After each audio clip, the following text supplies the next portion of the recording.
Salamat sa inyo. No? I would like to thank everyone na nandito ngayon for availing the Toktok Delivery Service Package.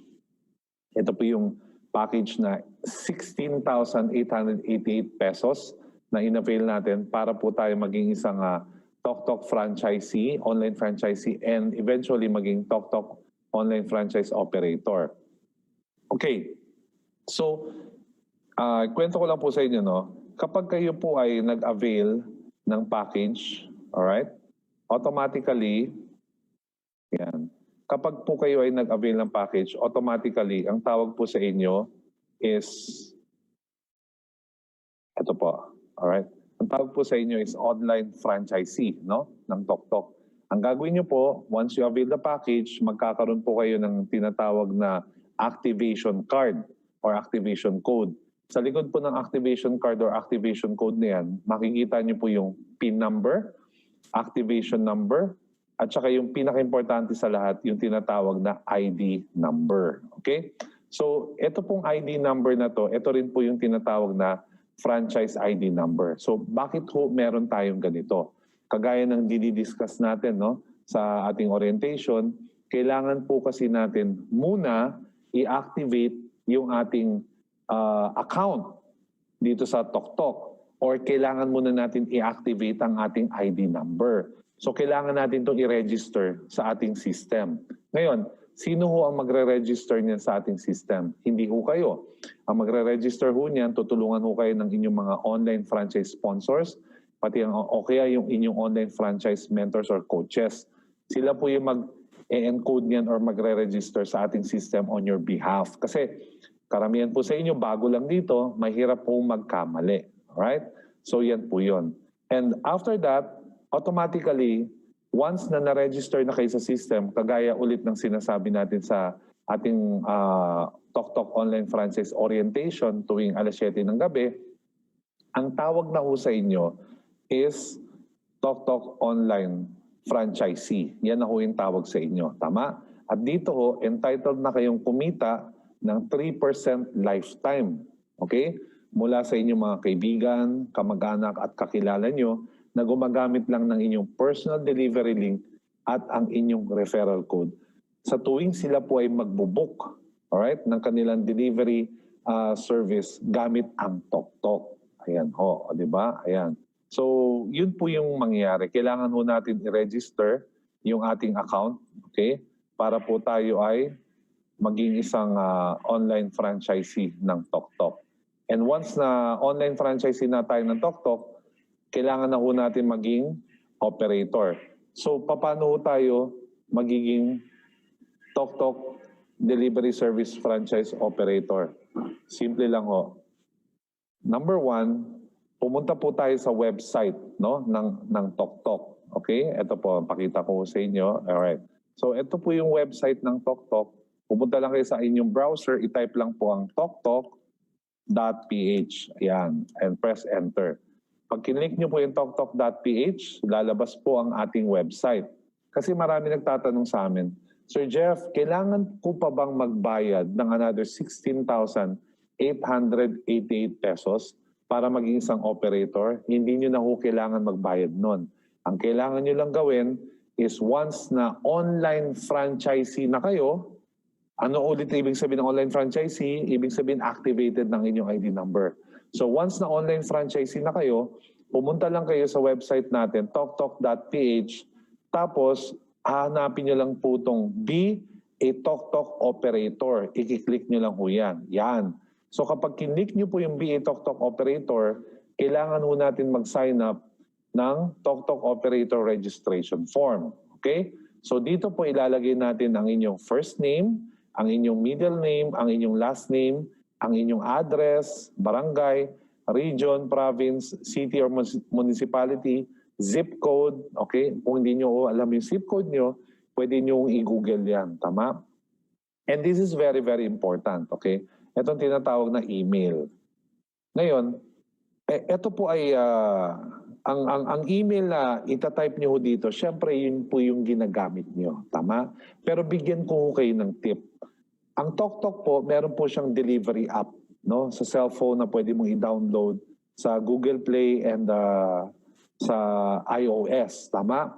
Ngayon, ang tip ko sa inyo, kung kayo po ay nagbabalak maging operator, mas maganda mag-register muna kayo dito. Okay? Toktok Operator Registration Form. Mag-register muna kayo dito bago ho kayo mag-download ng Toktok Delivery app sa inyong cellphone. Bakit? Kasi kapag kayo ay nag-download ng Toktok Delivery app sa inyong cellphone, magre-register din ho kayo doon. Itatype nyo ho ang inyong cellphone number, ang inyong pangalan, ang inyong surname, ang inyong email address. Tama? Okay. Ngayon, dito sa ating system, kapag nauna ho kayong naglagay ng email address doon ho sa app, automatic at inilagay nyo rin ho dito, no? Automatic ho mag-error ang inyong registration. Ibig sabihin, kapag nauna kayong naglagay ng email address doon at naglagay kayo ng email address nyo dito, the same email address, no? Dito sa operator registration form, magkaka-error po to. Tama? So, ang error message po na lumalabas dito is email address already taken. Alright? So, para maiwasan po yun, okay, ang unang gagawin natin is kailangan mag-sign up muna tayo or mag-register muna tayo dito sa operator form. Okay? Ngayon, in case ho na nangyari yan, o diba, ay naku Sir Jeff, ito nga, nag-error na. Anong gagawin natin? Huwag ho kayo magpapanik. Ang gawin nyo lang ho, maglagay lang po kayo ng ibang email address na ginagamit nyo rin ho dito. Okay? Para mag-proceed. Ngayon, ang alam po namin, no, dati ho yun, pero I think, no, ngayon medyo naayos na. Pero in case lang ho na ganun ulit yung mangyayari, nag-error, gamit lang kayo ng ibang email address. O, diba? Alright. At hindi po tayo pwede magkamali kasi pinapa-confirm ho dito. No? Mahirap po magkamali ng email. Importante ho yung email address natin. Bakit? Diyan po pinapadala ang inyong approval letter or ang inyong credentials din bilang operator. Kaya kailangan tama ho ang nilalagay natin. Okay? Next is yung tinatawag na operator information field.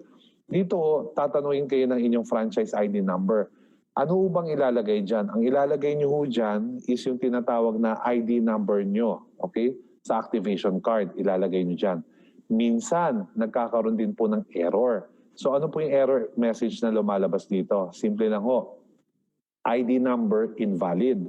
Kapag ID number invalid ho ang lumabas na error message dito, isa lang ho ibig sabihin yan. Ang ibig sabihin po niyan, hindi pa ho kayo na-encode. Alright?